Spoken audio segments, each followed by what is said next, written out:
প্ৰথমে মই সংগীতাই বনালো সকলোকে আনটা নতুন ভিডিঅ'লৈ স্বাগতম জনালো। আজি আপোনালোকৰ কাৰণে আটাৰে বনোৱা খুৰমা ৰেচিপি এটা লৈ আহিছো। আশা কৰোঁ আপোনালোকে ৰেচিপিটো চাই ভাল পাব। টিপছ সহ সকলোখিনি ষ্টেপ বাই ষ্টেপ দেখুৱাই গৈছো। ভিডিঅ'টো শেষলৈকে চাই যাব। আহকচোন তেনেহলে বেছি দেৰি নকৰো, ভিডিঅ'টোৰ মাজলৈ আমি আগবাঢ়ো। প্ৰথমে ডাঙৰ বাটি এটাত চেকনি এখন পাতি লৈছো আৰু তাতে দিছো চাহ খোৱা কাপৰ জোখেৰে 2 কাপ আটা। ইয়াত মই ৰঙা আটাটো ব্যৱহাৰ কৰিছো।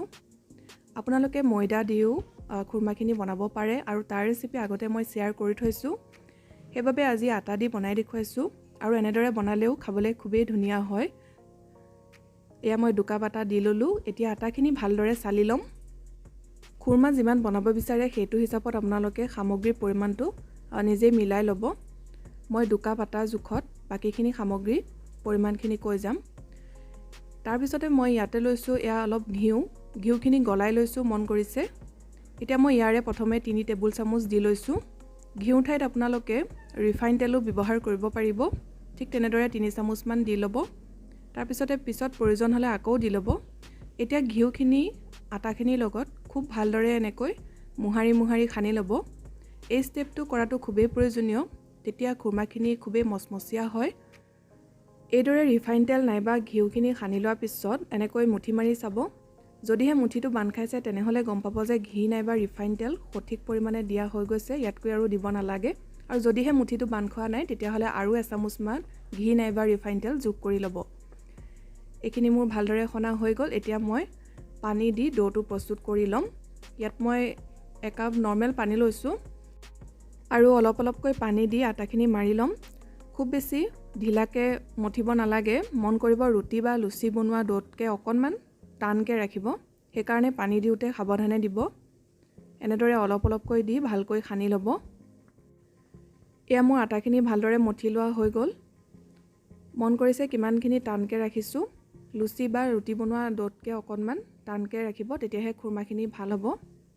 এতিয়া আটাখিনি 5-10 মিনিটমানৰ কাৰণে এনেদৰে ঢাকি থৈ দিব। বেছি সময়ো ঢাকিব নালাগে, তেতিয়া বেছি কোমল হৈ যাব পাৰে। এয়া মই 5 মিনিটৰ কাৰণে আটাখিনি ঢাকি থৈছিলোঁ আৰু এতিয়া এনেদৰে ডাঙৰকৈ 2টা লাৰু কৰি লৈছোঁ। তাৰপিছতে আমি এইখিনি বেলি ল'ম। এনেদৰে অলপ ডাঠকৈ বেলি ল'ব। এতিয়া খুৰমাৰ শ্বেপ দি ল'ম। তাৰ কাৰণে প্ৰথমে মই এনেদৰে সাইডটো কাটি লৈছোঁ আৰু আপোনালোকে খুৰমাখিনি যেনেদৰে বনালে ভাল পায় তেনেকৈ শ্বেপটো দি ল'ব। মই আজি অকণমান দীঘলীয়াকৈ বনাইছোঁ, সেইকাৰণে সাইডটো এনেদৰে অলপ কাটি লৈ তাৰপিছতে এনেদৰে অকণমান ক্ষীণকৈ দীঘলকৈ লাইন বনাই লৈছোঁ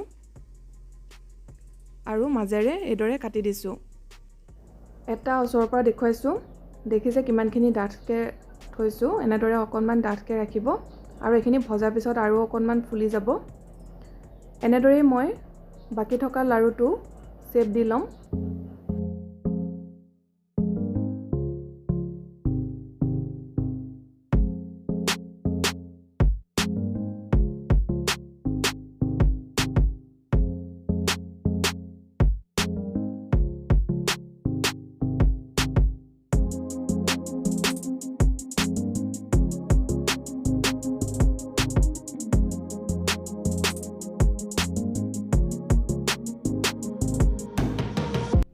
খুৰমাখিনি ফ্ৰাই কৰিবৰ কাৰণে এয়া মই কেৰাহীত অলপ সৰহকৈ ৰিফাইন তেল গৰম হ'বলৈ দিছোঁ।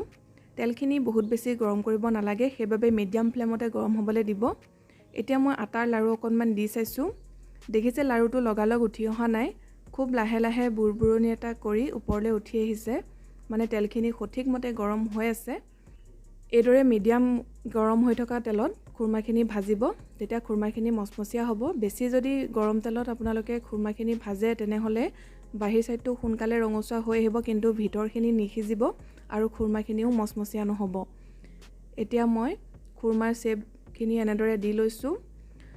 অলপকৈ ভাজি ল'ম যিমানখিনি কেৰাহীত ধৰে। গেছৰ ফ্লেমটো কমাই ৰাখিব আৰু কম জুইতে ৰঙচুৱা হোৱালৈকে ভাজি ল'ব। প্ৰায় 15-20 মিনিটমান সময় লাগি যাব।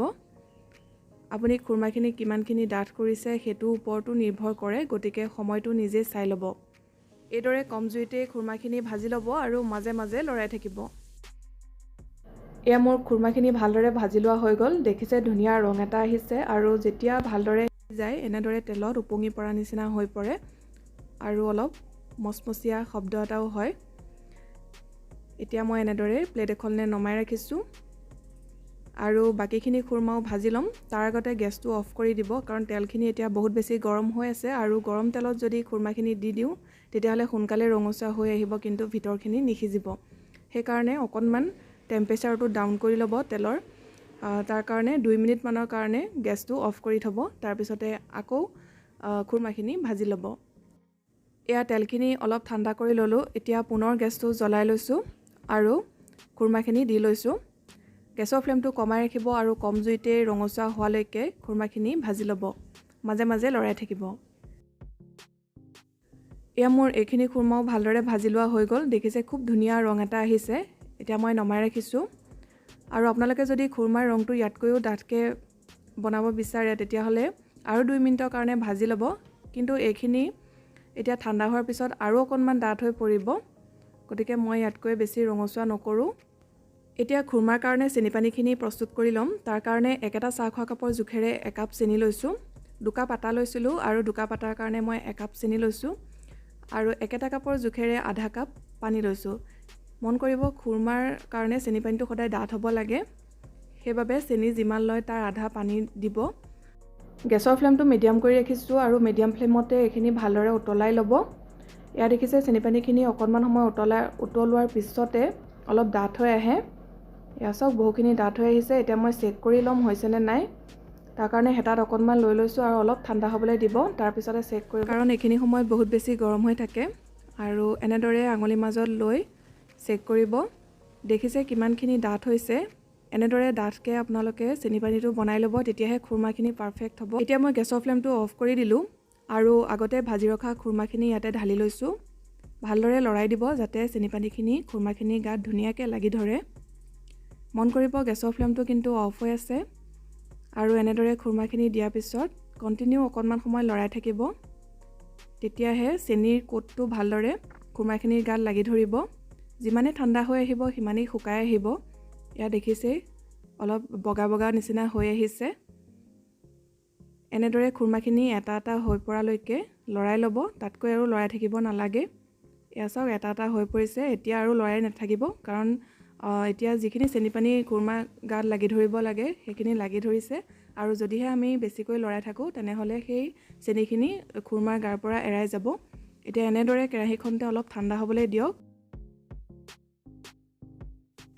এতিয়া মই খুৰমাখিনি বাতি এটালৈ উলিয়াই লৈছোঁ আৰু যেতিয়া সম্পূৰ্ণৰূপে ঠাণ্ডা হ'ব এয়াৰটাইট কণ্টেইনাৰ এটাত খুৰমাখিনি ভৰাই ৰাখিব কেইবাদিনলৈও খাই থাকিব পাৰিব অলপো বেয়া নহয় দেখিছে ৰেচিপিটো কিমান সহজ যিসকলে ঘৰত এনেদৰে বনোৱা নাই এবাৰ নিশ্চয় বনাই খাই চাব খুৰমা বনাওঁতে এনেদৰে অকণমান চেনি গুড়ি ৰৈ যায় আৰু এইখিনি পেলাই নিদি আপোনালোকে লাড়ু পিঠা বনাওঁতে ব্যৱহাৰ কৰিব পাৰে নাইবা চাহৰ লগতো খাব পাৰে অলপ ওচৰৰ পৰা দেখুৱাইছোঁ দেখিছে কালাৰটো খুবেই ধুনীয়া হৈছে আৰু শব্দটো শুনি চাগে গম পাইছে কিমান মচমচীয়া হৈছে এটা ভাঙি দেখুৱাইছোঁ আশা কৰিছোঁ ৰেচিপিটো চাই ভাল পালে যদি ভাল পালে ভিডিঅ'টো প্লিজ লাইক কৰিব লগতে শ্বেয়াৰ কৰি দিব আৰু যিসকলে চেনেলটো এতিয়ালৈকে ছাবস্ক্ৰাইব কৰা নাই ছাবস্ক্ৰাইব কৰি কাষতে থকা বেল আইকনটো প্ৰেছ কৰি অল কৰি ৰাখিব তেতিয়াহে আহিবলগীয়া ভিডিঅ'ৰ নটিফিকেশ্যনবোৰ আপুনি পাই থাকিব আকৌ এটা নতুন ৰেচিপিৰ সৈতে সোনকালে লগ পাম ভিডিঅ'টো চোৱাৰ কাৰণে বহুত বহুত ধন্যবাদ